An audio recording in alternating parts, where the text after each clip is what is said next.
श्रीगणेशाय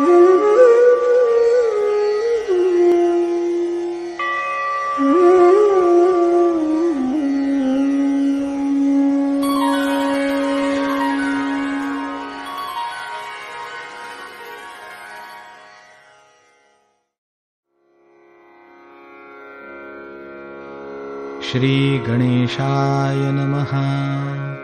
अस्य श्रीरामरक्षास्तोत्रमन्त्रस्य बुधकौशिकऋषिः श्रीसीतारामचन्द्रो देवता अनुष्टुप्छन्दः सीताशक्तिः श्रीमद्हनुमानकीलकम् श्रीरामचन्द्रप्रीत्यर्थे जपे विनियोगः। अथ ध्यानम्।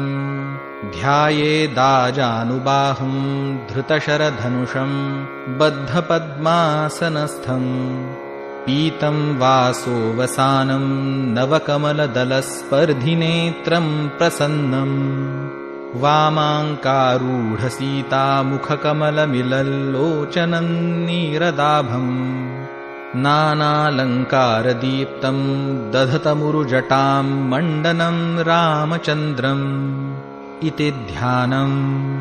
चरितं रघुनाथस्य शतकोटिप्रविस्तरम् एकैकमक्षरं पूसां महापातकनाशनम् ध्यात्वा नीलोत्पलश्यामौ रामौ राजीवलोचनम् जानकी लक्ष्मणोपेतं जटामुकुटमण्डितम् सासितूनधनुर्बाणपाणिन्नक्तं चरान्तकम् स्वलीलया जगत्त्रातुम् आविर्भूतमजं विभुम् रामरक्षां पठे प्राज्ञः पापघ्नीं सर्वकामदां शिरो मे राघवः पातु फालं दशरथात्मजः।